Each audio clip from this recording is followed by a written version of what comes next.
누가복음 19장 11절에서 27절까지의 말씀입니다. 하나님의 말씀을 다 함께 받들어 읽겠습니다. 그들이 이 말씀을 들을 때에 비유를 더하여 말씀하시니 이는 자기가 예루살렘에 가까이 오셨고 그들은 하나님의 나라가 당장에 나타날 줄로 생각함이더라.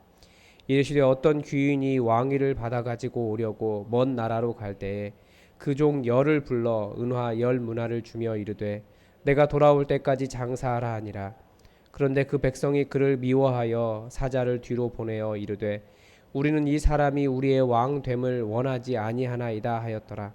귀인이 왕위를 받아 가지고 돌아오며 은혜를 준 어떻게 장사하였는지를 알고자 하여 그들을 부르니 그 첫째가 나와 이르되 주인이여 당신의 한 문화로 열 문화를 남겼나이다. 주인이 이르되 잘하였다 착한 종이여 내가 지극히 작은 것에 충성하였으니 열 고을 권세를 차지하라 하고 그 둘째가 와서 이르되 주인이여 당신의 한 문화로 다섯 문화를 만들었나이다. 주인이 그에게 이르되 너도 다섯 고을을 차지하라 하고 또 한 사람이 와서 이르되 주인이여 보소서 당신의 한 문화가 여기 있나이다. 내가 수고로 쌓아두었었나이다. 이는 당신이 엄한 사람인 것을 내가 무서워함이라. 당신은 두지 않은 것을 취하고 심지 않은 것을 거두나이다. 주인이 이르되 악한 종아 내가 내 말로 너를 심판하노니 너는 내가 두지 않은 것을 취하고 심지 않은 것을 거두는 엄한 사람인 줄로 알았느냐. 그러면 어찌하여 내 돈을 은행에 맡기지 아니하였느냐. 그리하였으면 내가 와서 그 이자와 함께 그 돈을 찾았으리라 하고 곁에 서는 자들에게 이르되 그 한 문화를 빼앗아 열 문화 있는 자에게 주라 하니 그들이 이르되 주여 그에게 이미 열 문화가 있나이다. 주인이 이르되 내가 너희에게 말하노니 무릇 있는 자는 받겠고 없는 자는 그 있는 것도 빼앗기리라. 그리고 내가 왕 됨을 원하지 아니하던 저 원수들을 이리로 끌어다가 내 앞에서 죽이라 하였느니라. 아멘. 본문의 배경은 이제 예수님께서 어제 삭개오 본문을 통해서 인자가 온 것은 내가 왜 왔다라고 설명을 하셨는데 그 잃어버린 자라고 하는 말도 오해를 하고 잃어버린 자를 찾아 구원하려 함이니라 라고 하는 말에 대한 어떤 오해가 있었습니다. 그러니까 예수님께서 인자가 왔다 무엇을 위해서 오셨다 라고 하니까 구원이라는 개념도 다르게 생각을 했고 잃어버린 자를 아마 이스라엘 상실한 이스라엘로 해석을 한 것 같습니다. 그래서 아마 드디어 예수님이 정치적인 독립된 하나님 나라를 만들려고 예루살렘으로 가신다라고 오해한 사람들이 있었기 때문에 이 말씀을 주셨다라고 가르쳐주고 있습니다. 사실 우리도 하나님 나라에 대한 오해가 있습니다. 저도 최근에 깨달은 건데 왜냐하면 굉장히 오랫동안 보수적 복음주의 안에 살았기 때문에 그리고 한국 전체 교회가 다 보수적 복음주의 안에 있기 때문에 우리가 그것만이 복음이다라고 생각하고 있는데 오히려 그 보수적 복음주의가 우리가 성경적이다라고 주장을 하지만 오히려 성경보다는 더욱더 그 복음에 관한 도식 여기에 얽매여 있다라고 하는 것을 최근에 다시 깨닫게 되었습니다. 어렴풋이 오랫동안 무엇이지 고민하다가 그렇게 나서 생각해서 보니까 하나님 나라가 보이기 시작하는 거예요. 성경에서 말한 예수님이 말씀하신 하나님 나라가 보이기 시작하면서 저도 좀 다르게 생각하게 되는 것 같습니다. 그래서 오늘 본문에서도 그 우리가 오해하고 있는 그 하나님 나라에 대한 가르침을 다시금 주고 있습니다. 그래서 본문에서 이 말씀을 비유로 하고 계십니다. 지금 본문은 비유의 말씀입니다. 그 이유가 무엇이냐면 자기가 예루살렘에 가까이 오셨고 그들은 하나님의 나라가 당장에 나타날 줄로 생각함이더라. 이게 그 사람들이 가진 비유의 이유, 오해였습니다. 그러니까 하나님 나라가 바로 실현될 것이다. 거기에 대한 하나님 나라에 대한 오해, 그리고 방법, 하나님 나라가 그들의 방식으로 이루어질 것이다. 즉 통치, 예수님께서 계속 이야기하신 이방 나라들처럼 이방 사람들처럼 누군가 위에서 통치하는 그런 형식으로 하나님 나라가 이루어질 것이다 라고 하는 것에 대해서 아니다 라고 가르쳐 주신 겁니다. 먼저 어떤 귀인이 왕위를 받아 가지고 오려고 먼 나라로 갔다라고 이야기하죠. 이게 무엇을 이야기하냐면 당시에 아켈라오가 그 전에 조금 예수님 전에 있었던 이야기입니다. 아켈라오가 유대 땅의 분봉왕이 되기 위해서 그러니까 이스라엘 전체를 전부 다 로마 예수님 시대에는 로마에서 직접 파견된 사람이 다스렸는데 본디오 빌라도 같은 총독 다스렸는데 아켈라오만 분봉왕이었습니다. 그러니까 그 로마로 가서 아우구스투스에게 왕위를 받아왔거든요. 그 상황을 지금 가지고 예수님께서 비유로 말씀하고 계시는 겁니다. 왕위를 받아가지고 오려고 먼 나라로 갔다. 분봉왕을 받으려고 간 거죠. 먼 나라로 갔으니까 예수님께서 하시는 말씀은 뭐냐면 하나님 나라가 당장에 이루어지지 않는다라는 것을 가르쳐 주신 겁니다. 지금 이 땅에서 꽤 오랜 기간 이렇게 예수님 오실 날을 기다려야 되는 겁니다. 그게 하나님 나라예요. 그런데 종을 불러서 열 문화를 각각 하나씩 주었습니다. 마태복음에는 달란트 비유가 나오는데 달란트 비유가 아니고 달란트보다는 60배나 적은 돈입니다. 한 달란트보다는. 그러니까 아주 적은 돈이죠. 하루 일당의 60배가 적은 거니까 60배 정도니까 아주 작은 겁니다. 달란트가 훨씬 더 크죠. 데나리온이랑 순간 헷갈렸네요. 네. 달란트 굉장히 크고 문화는 아무튼 60배 정도 되는 더 적은 돈입니다. 그런데 또 이 사람들, 이 백성들 중에서 그를 미워해서 사자를 뒤로 보내서 우리는 이 사람이 우리의 왕됨을 원하지 않습니다라고 사절단을 보낸 사람도 있었습니다. 실제로 아켈라우가 아우구스투스에게 유대 왕위를 받아올 때 사람들이 뒤로 사람을 보내서 사절단을 보내서 반대한 일이 실제로 있었습니다. 똑같이 비유를 하시는 거예요. 그러니까 예수님을 왕으로 받아들이지 않는 사람들이 있다라고 하는 것을 이 현실 속에서 가르쳐 주고 있습니다. 그래서 11절은 비유의 배경이 되고 12절부터 14절까지는 먼 곳으로 떠난 주인과 열 문화의 비유의 시작을 보여주고 있습니다. 그런데 이제 귀인이 왕위를 받아가지고 돌아와서 그 어떻게 장사했는지를 알고자 종들을 불렀습니다. 그런데 한 문화 어떤 이제 10명이 있는데 지금 3명까지만 나오죠. 첫째는 한 문화를 가지고 10문화를 남겼답니다. 장사 잘했죠. 그랬더니 주인이 착한 종아, 그 사람에게 착한 종이라고 이야기하는 거예요. 장사 열심히 했다고. 그러면서 그 사람에게 10고을 다스릴 권세를 주었습니다. 둘째도 한 문화를 가지고 5문화를 만들었습니다. 어떻게 합니까? 5고을을 다 차지하라 라고 하면서 자리를 줍니다. 무슨 말이냐면 이 하나님 나라의 수고의 대가는 새롭게 수립될 왕의 통치에 참여하는 것입니다. 그러니까 예수님께서 예루살렘을 딱 정복하고 나서 내가 승리했기 때문에 너는 뭐가 되고 너는 뭐가 되고 바로 그렇게 세워주는 것이 아니라 꽤 오랫동안 이 땅에서 오실 주인을 기다리면서 어떤 장사를 하고 있어서 그 열매를 맺어야 된다라고 가르쳐 주고 있는 겁니다. 그래서 착한 종이 받을 대가가 나오고요. 그런데 이 문제는 한 문화 가진 사람이었습니다. 한 문화가 여기 있습니다. 잘 보존해서 드린 거예요. 내가 수고에 쌓아두었습니다. 왜냐하면 당신이 엄한 사람인 것을 내가 무서워하여, 그러니까 심판받을 것만 걱정한 거죠. 그래서 손해보지 않으려고 이것을 쌓아놓기만 했습니다. 당신은 두지 않은 것을 취하고 심지 않은 것을 거두나이다. 그러니까 나쁜 왕으로 생각한 거예요. 일종의 폭군으로 묘사를 하고 있습니다. 그러니까 주인이 화가 났죠. 주인이 이제 악한 종아, 이제 악한 종이 된 거예요. 내가 네가 한 말로 너를 심판하겠다. 그래, 네가 나를 그렇게 엄한 종으로 못된 폭군으로 묘사하고 있는데 그렇다면 그대로 내가 너를 심판하겠다라고 하면서 그 말대로 심판합니다. 그러니까 이 종이 심판받은 이유는 일을 하지 않는 것보다도 그가 평가한 주인에 대한 그 말 때문에 이런 비판을 받았습니다. 그러니까 주인을 오해한 종에 대한 예가 나오죠. 차라리 그렇더라면 돈을 은행에라도 맡기지 그러지 않았느냐.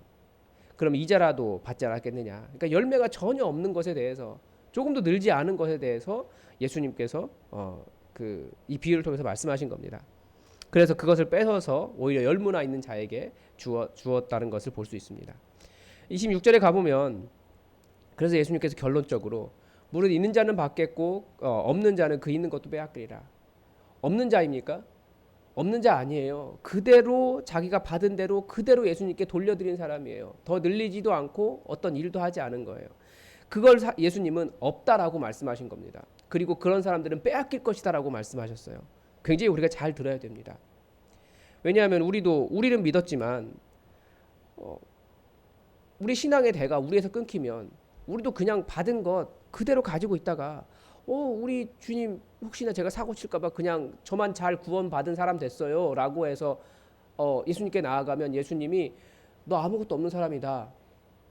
그렇게 말씀하실 가능성이 있습니다. 그래서 하나님의 나라가 임할 때 받을 보상이 이거예요. 있는 자는 더 받겠고 없는 자는 그 있는 것도 빼앗기리라. 정확하게 말하면 없는 자가 아니라 아무것도 하지 않은 자는 그대로 그것도 마저 빼앗기리라라는 겁니다. 그리고 또 예수님의 왕됨을 원하지 아니하던 그 원수들도 내 앞에서 죽이라라고 하였는데 심판도 있다라는 거예요. 예수님 오시는 그날에. 그래서 최후 심판을 보여주고, 그래서 강조점이 있다면 종 맡겨진 문화 이런 것이 반복되고 있죠. 그런데 핵심 주제는 뭐냐면 하나님 나라에는 종들에게 맡겨져 있다는 겁니다. 무슨 말이냐면 지금 당장 예수님께서 오시고 우리가 원하는 방식이 아닐 수 있다는 거죠. 그리고 우리는 이 땅에서 해야 될 일이 있다는 거예요. 하나님의 종으로서 맡겨주신 일이 있으니까. 그래서 예수님이 안 오시는 겁니다. 우리가 큰 오해를 하고 있죠, 종말에 대해서. 그래서 우리 시대가 가진 하나님 나라에 대한 어떤 오해가 있습니다. 첫 번째는 죽어서 가는 곳. 두 번째는 내가 해야 할 일을 잊고 있는 겁니다. 우린 이 땅에서 해야 할 사명이 있습니다. 이 땅에서 그 사명이 있기 때문에 예수님께서 우리에게 오셨고, 그리고 이 땅에서 예수님은 떠나가셨습니다. 우리에게 맡겨두시고. 그러니까 우리가 그 보수적 복음주의의 구원의 도시 안에서는 예수님을 기다릴 필요가 없다는 말이 그 말이에요. 우리는 이미 구원받은 사람들이기 때문에 구원을 보장받았죠. 그건 틀린 말이 아닙니다. 그러나 그렇다고 해서 죽을 날만 기다리는 사람들이 아니에요. 한문화 잘 보존했다가 그냥 드리기만 하면 되는 사람들 아닙니다. 이 땅에서 해야 할 장사가 있다라는 거예요. 그래서 하나님 나라에 대한 어떤 바른 관점이다라고 말할까? 오늘 본문에서 볼 수 있는 것은 주님 오실 때까지 우리는 이 땅에서 해야 할 장사가 있습니다. 그리고 많은 이득을 남길수록 하나님께 칭찬을 받습니다. 예수님께. 그것이 무엇입니까? 하나님 나라를 확장해 가는 겁니다. 복음을 전해서. 그리고 그 사람이 하나님 말씀의 선한 영향력으로 하나님을 주인으로 섬기는 사람들 만들어내고, 그리고 그 선한 영향력 속에서 교회가 미쳐야 할 영향력, 뭐 여러 가지 것들이 있죠. 뭐 복음을 뭐라고 할까요? 그 가난한 자들 섬기기도 하고, 뭐 봉사도 하고, 뭐 그렇게 되는데 한국 교회가 자꾸 오해를 받으니까 우리가 봉사가 먼저 되고 있어요. 이것이 행동 치료의 관점으로 지금 하고 있는 겁니다. 근데 이것보다는 성경은 그것이 아니고 우리가 먼저 변화되어야 한다. 그 변화된 사람이 일을 하는 거지, 일하는 모습을 가지고 변화시키려고 하면 사실 이것은 뭔가 그 본말이 전도된 거죠. 그래서 열매를 맺지 못하면 벌을 받는다. 이게 본문이 가르쳐 주는 거예요. 그래서 복음의 라인이 끊어지면 안 됩니다. 우리가 복음의 라인을 연결해야 됩니다. 그리고 예수님의 왕되심을 거절한 자들도 심판을 받는다라는 거예요. 주님 오시는 그날에. 그래서 이것이 하나님 나라, 오늘 본문 그 비유를 통해서 보여주신 하나님의 나라입니다. 그래서 느낌은 무엇이냐면 하나님 나라를 이루기 위해서 할 일이 있다라고 하는 것을 느꼈습니다. 첫 번째는 저도 그렇습니다. 하나님 나라를 누리려고만 합니다. 그러나 하나님 나라를 만들려고 하는 수고를 하지 않은 것이 있습니다. 그래서 우리의 시간, 우리의 재물, 우리의 노력, 우리의 목표 다 어디에 있습니까? 내가 잘 살고 나 편안한 것에 주로 있습니다. 하나님 나라를, 내가 어떻게 하나님 나라를 만들까에 대한 고민을 별로 하지 않아요. 그런데 우리가 이제는 하나님 나라를 만들려고 하는 수고를 향해 나가야 됩니다. 우리 은혜 많이 받았잖아요. 그냥 은혜 주신 건 아닙니다. 하나님 나라 만들려고 주신 겁니다. 그리고 주님 오실 날을 기다린다라고 하는 것, 이것을 많이 잊고 있어요. 우리는 주님 오신 날 주로 어떻게 배웠냐면 번개가 치고 그런 날, 그 번개처럼 온 세상 사람들이 함께 보면서 그때 예수님 오시나? 그거 생각한다 그랬어요. 예수님 오실 날을 기다리는 것은 맞습니다. 그러나 이것은 누구에게 소망이 있는 날입니까? 사명을 성취하면서 이 땅에서 하나님 나라를 이루고 있는 사람들에게나 소망이 있는 날입니다. 그래서 우리가 주님 오실 날을 기다리면서 주님께서 오시는 그날에 내가 이렇게 열심히 일했습니다. 이런 열매가 있습니다. 그것을 보여주기 위해서 이 땅에서 열심히 하나님 나라를 만들어 가고 있는 사람들이다 라고 하는, 그런 사람들이 주님 오실 날을 기다리는 겁니다. 그냥 아무것도 안 하고 한문화 가지고 있으면서 이거 땅에 묻어놓고 주님 오실 날, 주님 오시면 행복할 거야, 드디어 천국이 이루어진다, 이렇게만 생각하는 것은 오해입니다. 그리고 주님은 모든 사람들에게 동일한 사명을 주셨습니다. 누가복음이 말하고 있는 것은 그거예요. 마태복음은 각 사람의 능력에 따라서 맡기신 것이 달랐죠. 그러나 누가복음은 동일한 사명, 다 한 문화씩을 주었어요.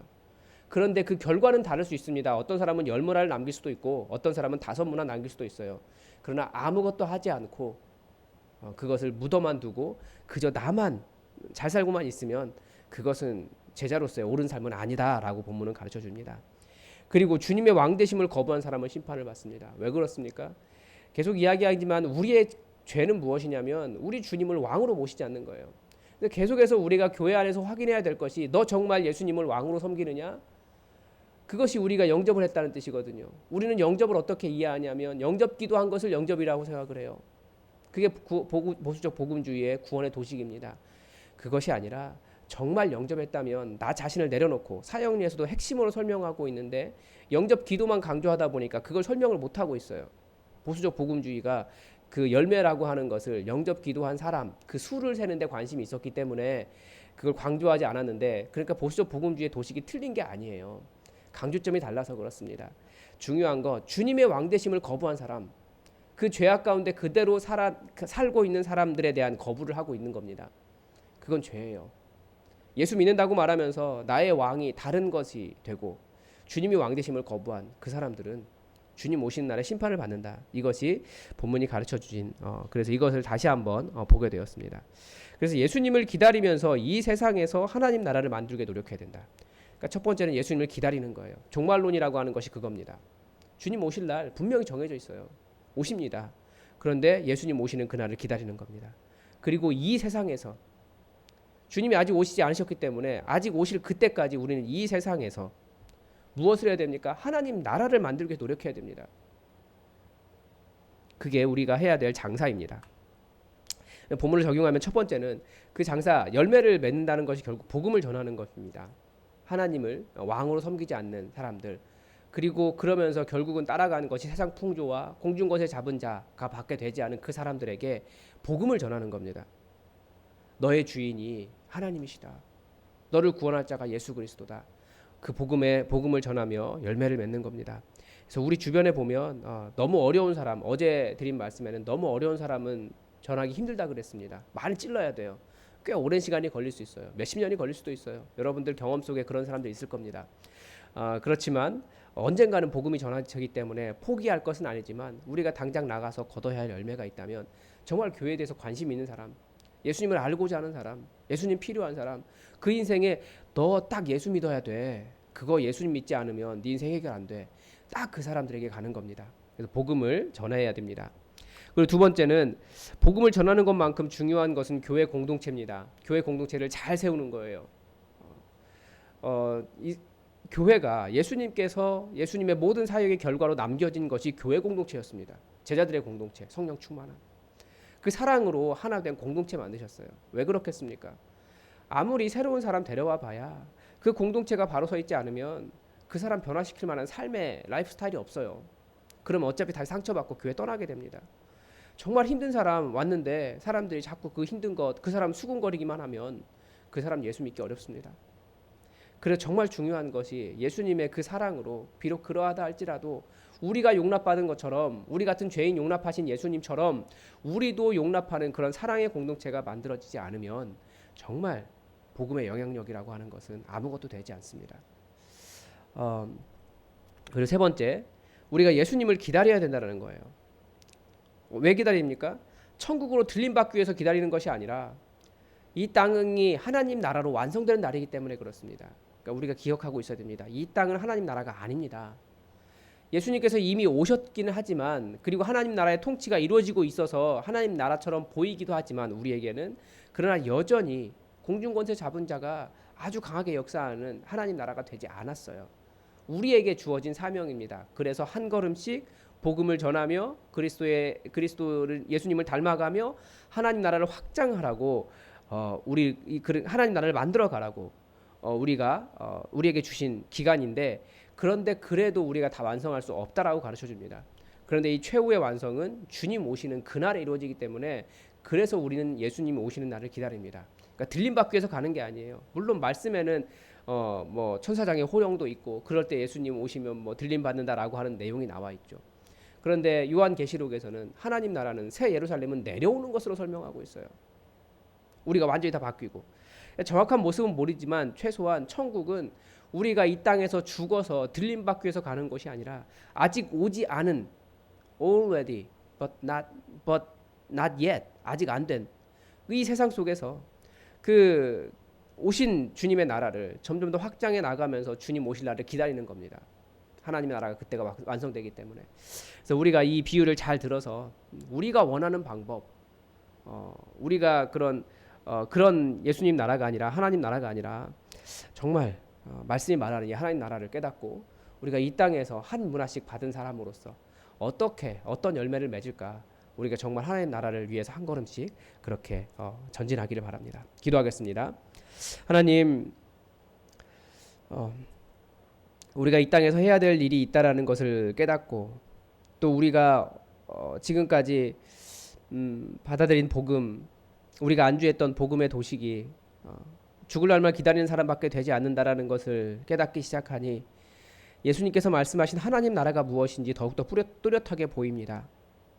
하나님, 우리는 구원이 완성되었기 때문에 들림 받을 날만, 천국 갈 날만 기다리는 그런 사람밖에 되지 못하고 있다라는 것을 다시금 깨달으면서, 그리고 예수님께서 우리 가운데 그래서 이 완성되지 않은 하나님 나라를 한 걸음 한 걸음씩 완성하기를 원하셨던 것을 보면서 우리가 어떤 열매를 맺었는지 다시금 반성하며 진정한 하나님 나라가 우리를 통하여 또 우리 교회 안에 이루어지기를 주님 간절히 원합니다.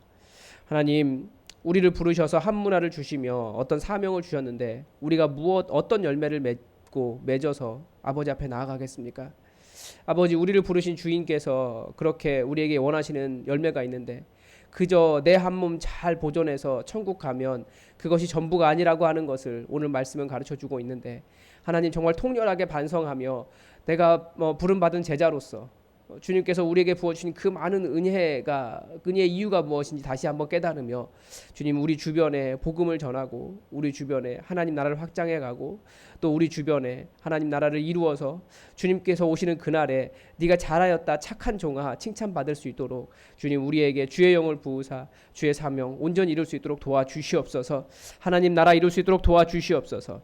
그래서 우리가 하나님 나라 기다리는 이유가 들림 받는 것에만 목적이 있는 것이 아니라 우리가 이렇게 수고했습니다. 그 나라, 그 수고, 그리고 하나님께서 이루실 그 하나님 나라를 완성하는 그 날을 볼 수 있도록 우리에게 큰 은혜와 영광을 허락하여 주옵소서. 오늘도 그 사명을 온전히 이루는 하루가 되기를 간절히 원하오며 예수님의 이름으로 기도드립니다. 아멘. 여러분, 교회 공동의 기도 제목 가지고 또 함께 기도해 주시기 바랍니다. 일단은 목자 교육은 지난주까지 해서 마쳤습니다. 그런데 사실은 굉장히 개론적인 이야기, 굉장히 급하게 막 지나갔기 때문에 이제 남은 것은 뭐라고 할까요? 실습입니다. 그래서 이제 목장을 어떻게 해야 되는가에 대해서 직접 문건을 만들고 이제 목장으로 모이고 그러면서 교회를 만들기 위해서 일할 텐데, 아까 우리 나눈 것처럼 교회 공동체가 정말 중요합니다. 진정한 사랑을 나눌 수 있는 공동체가 중요합니다. 그 사람이 그 목장에서 말하는 것이 누군가의 수군거림이 되지 않고 그 사람을 사랑하기 때문에 그 사람을 보호하기 위해서 더 이상 교회로 흘러들어가지 않는 그런 사랑이 있는 공동체, 그리고 내 것을 이 사람에게 주어도 아깝지 않은 공동체, 정말 사랑의 공동체를 우리가 만들어가야 됩니다. 그래서 우리 목장이 그런 사랑의 공동체 될 수 있도록 여러분 기도해 주시고 또 그 일을 감당해야 되는 목자들을 위해서도 기도해 주십시오. 같은 꿈을 꾸며 우리가 목장을 만들어갈 수 있도록 우리 목자들을 위해서도 같이 기도해 주시기 바랍니다. 우리 그리고 교회가 지금 복음을 전하기 위해서 이 모양 저 모양으로 수고하고 있는데 이 열매가 좋은 결과가 될 수 있도록 복음의 라인이 춘천시내 전역에 연결될 수 있도록 잘 감당할 수 있도록 여러분 또 권사님들과 청년부를 위해서 그리고 앞으로 계속 진행될 이 사역을 위해서 여러분 기도해 주시기 바랍니다. 다 함께 기도하겠습니다.